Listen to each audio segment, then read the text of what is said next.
The morning of Daniel's wedding began with a sharp, uneasy silence. The room was bright, carefully prepared, filled with the quiet movements of people getting ready. Yet something felt wrong from the very start.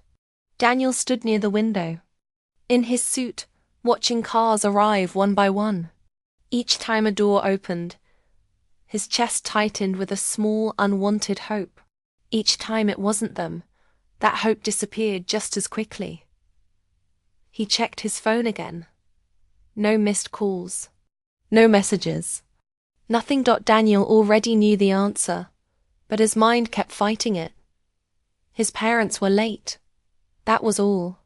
They had always been late. They would arrive at the last moment, make a dramatic entrance, and take their seats like nothing had happened. That was what he told himself as he adjusted his tie with hands that felt heavier than they should. But deep down, a quiet voice kept speaking, steady and cruel. They are not coming. Daniel's parents had never approved of his choices. From a young age, he learned how love could feel conditional. Praise came only when he followed their rules. Silence followed when he didn't. When he chose a career they thought was risky, they called it a phase. When he refused to quit, they called it foolish. When he fell in love with someone they couldn't control, they called it a mistake. Still, they had promised to attend the wedding. That promise echoed in his head as music began to play outside. Guests took their seats. The room filled with soft chatter and expectation. Daniel stood frozen, feeling like a guest in his own life. His best friend stepped closer and spoke gently, trying not to push. "We should line up." Daniel nodded, though his feet didn't move right away. He took one last look at his phone, as if it might suddenly change its mind and light up. It stayed dark. That was when the truth finally settled in. His parents weren't delayed. They weren't lost. They weren't busy. They had decided he wasn't worth showing up for. The realization cut deeper than anger. It was calm, precise, and painful, like a door closing without sound. As Daniel walked toward the aisle, his thoughts raced. Memories surfaced without permission. Family dinners where his opinions were ignored. Achievements that were met with quiet nods instead of pride. Conversations that always turned into lessons about how he could be better, smarter, more acceptable. He had spent years trying to earn something that should have been freely given. The ceremony began. Daniel forced himself to focus forward. He saw his partner waiting, eyes shining with trust and hope. That sight grounded him. Whatever happened today, this moment was real. This love was real. But even as vows were spoken and hands were joined, a shadow followed him. The empty seats reserved for his parents were impossible to ignore. Guests noticed. Some whispered. Others avoided looking in that direction at all. Daniel smiled when he was supposed to smile. He spoke clearly when it was his turn. No one would know how loud his thoughts were screaming beneath the calm surface. By the time the ceremony ended, the absence had transformed into something heavier than disappointment. It became a message, a clear one.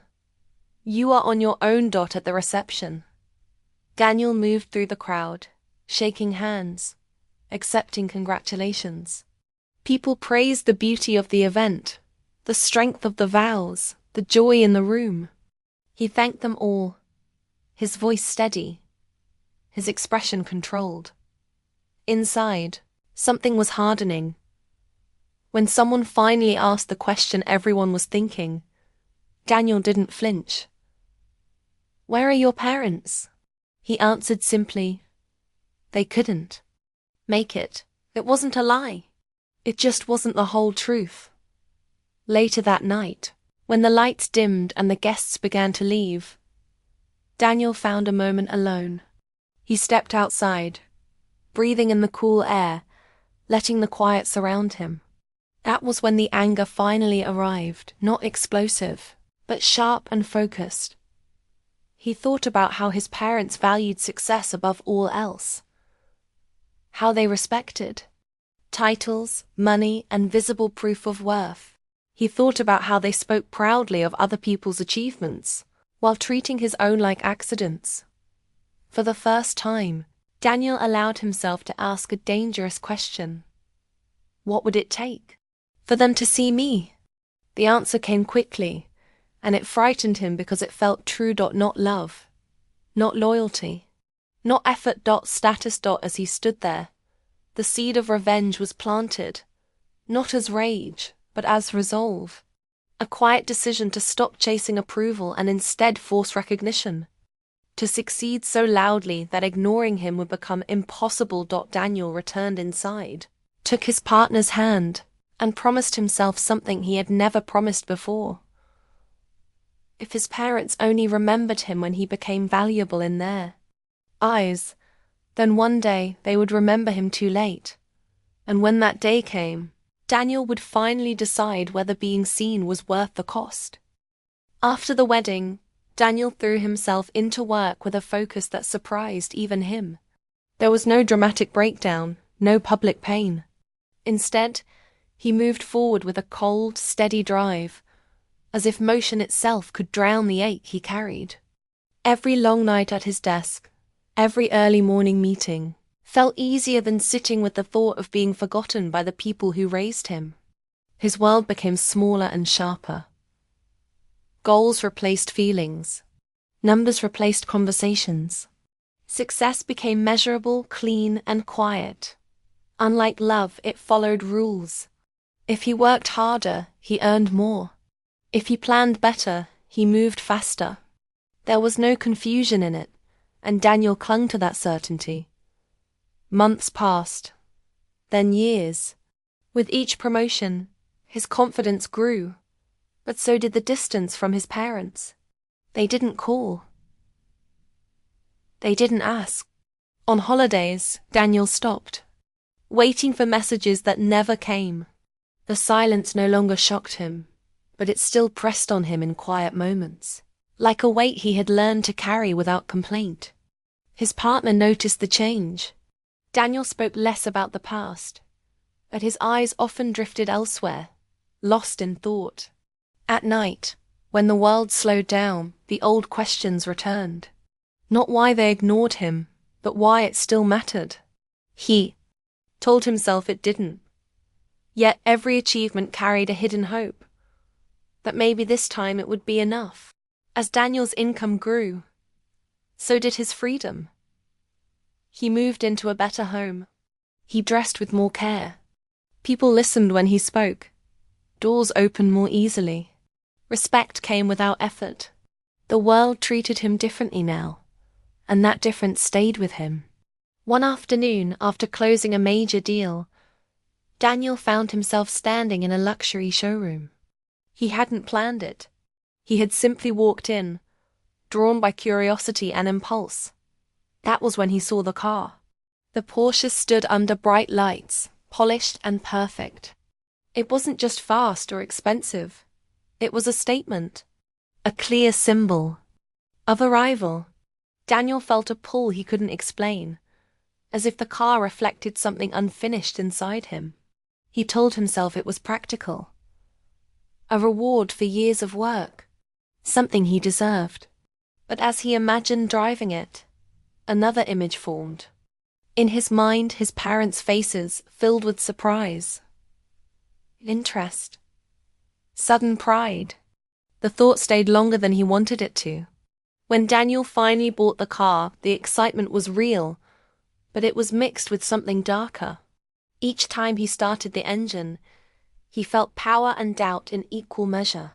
Was he doing this for himself or for people who had never shown up when it mattered?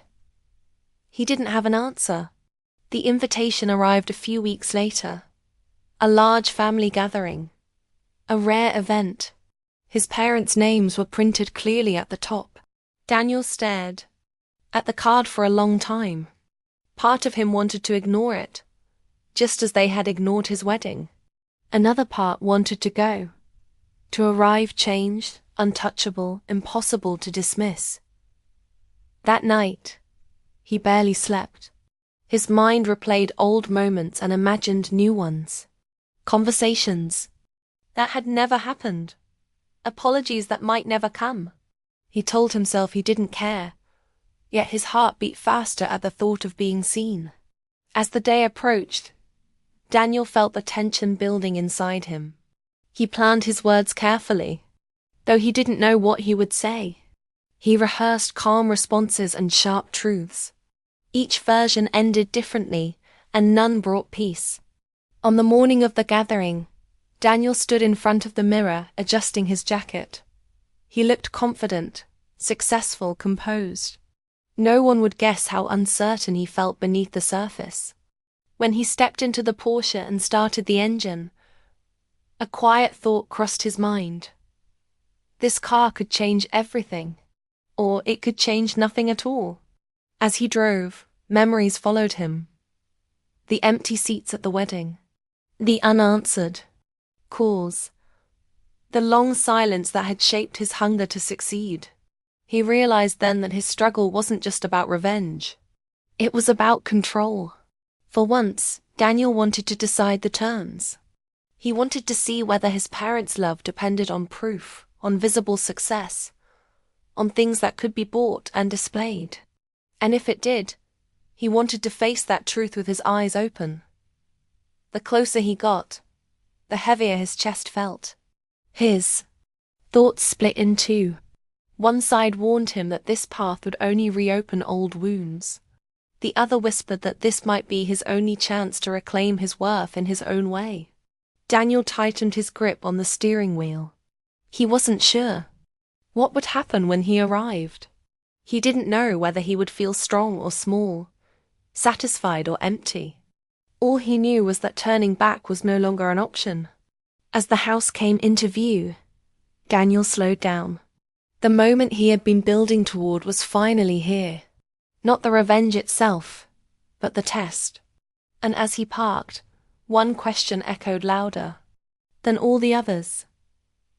Was he about to prove his value, or lose a part of himself trying? The moment Daniel turned into the driveway, the energy shifted. Conversations faded as the low sound of the engine filled the air. People turned their heads without meaning to. The car stopped, shining under the afternoon light, and for a second, everything felt frozen. Daniel stepped out slowly. He could feel eyes on him from every direction. Not curiosity alone, but judgment, surprise, and sudden interest. He closed the door and straightened his jacket, his heart beating faster than he wanted to admit. Then he saw his parents.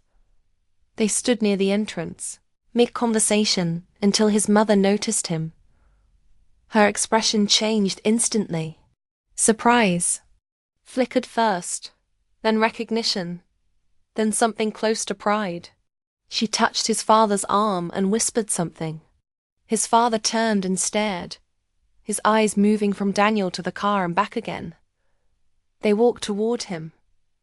Daniel felt the pull of old habits, the instinct to stand taller, to impress, to prepare himself for approval. He crushed it quickly. He wasn't here to perform. Daniel, his mother said, her voice warmer than he remembered. We didn't know you were coming. He nodded. I got the invitation. His father circled the car slowly, unable to hide his interest.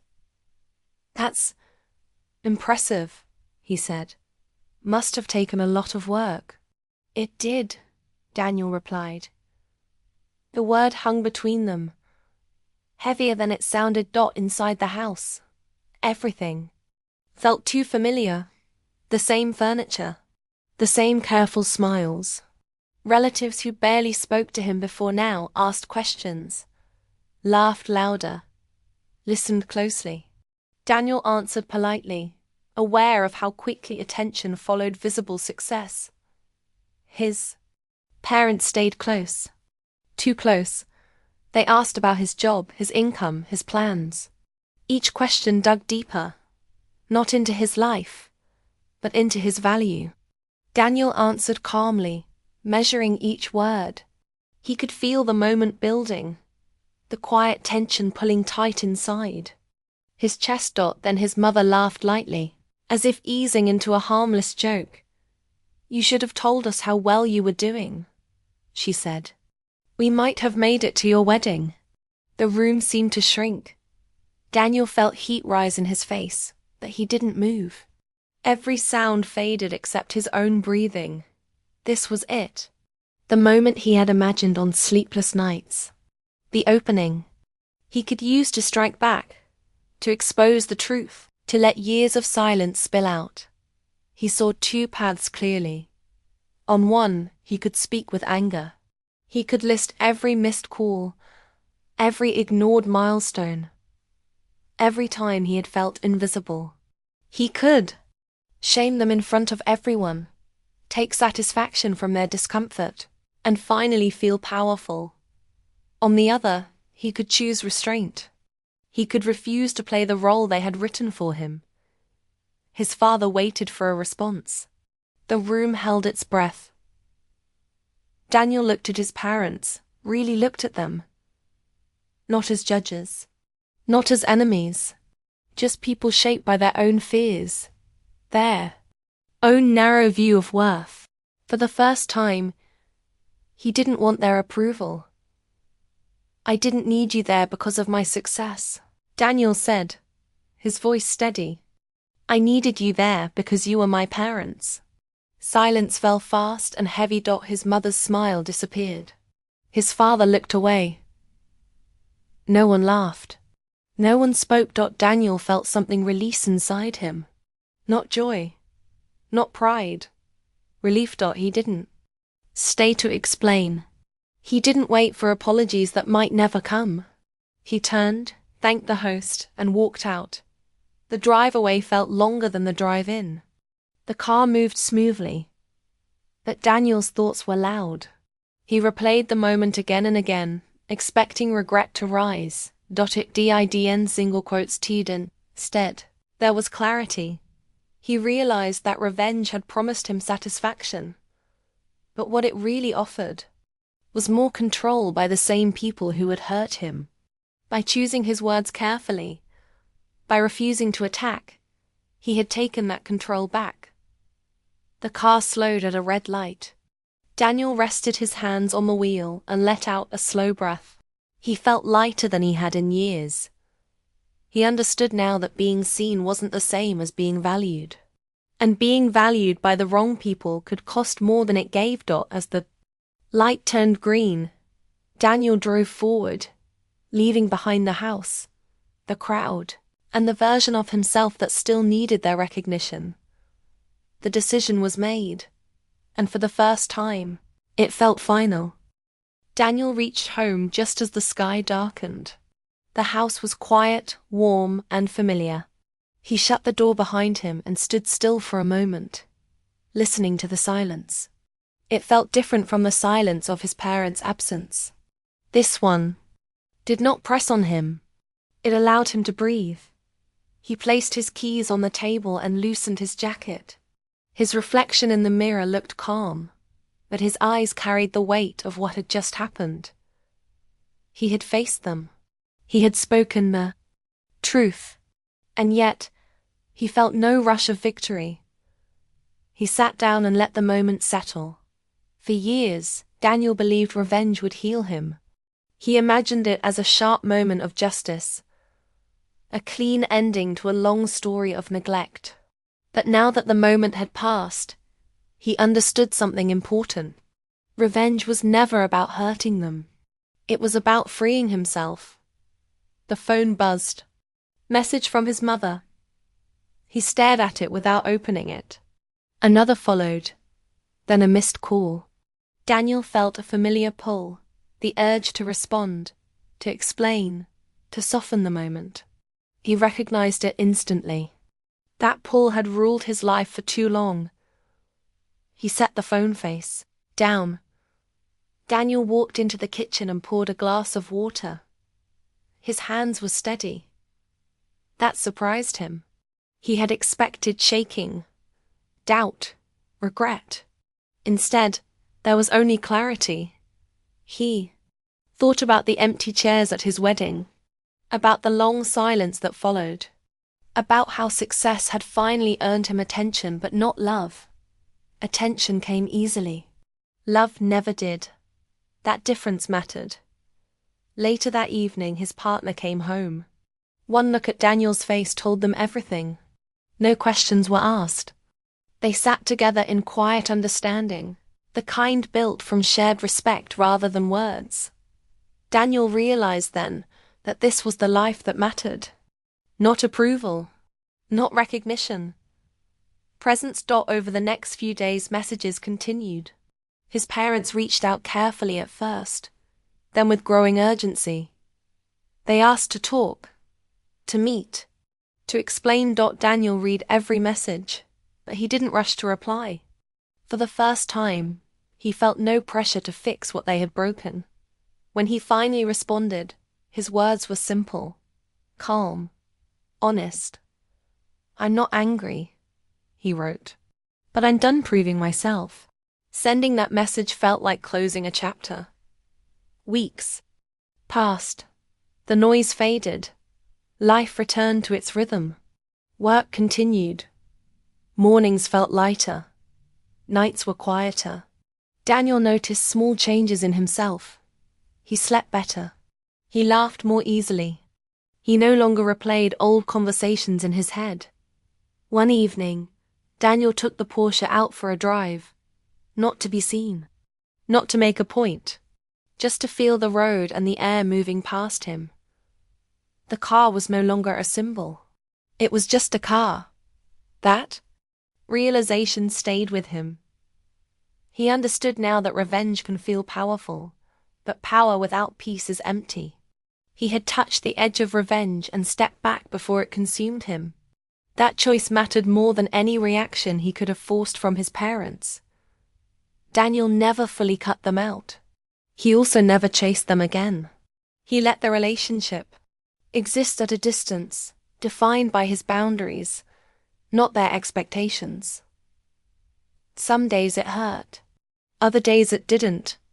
Healing, he learned, wasn't loud. It was quiet and steady. Looking back, Daniel saw the truth clearly. His parents hadn't ignored his wedding because he lacked value.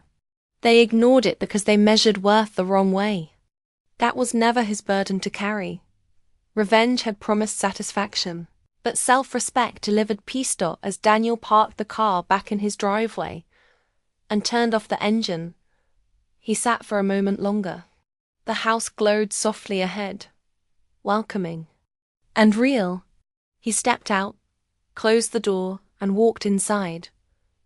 The past stayed where it belonged, and Daniel moved forward, lighter than ever, knowing that being seen means nothing if it costs you yourself.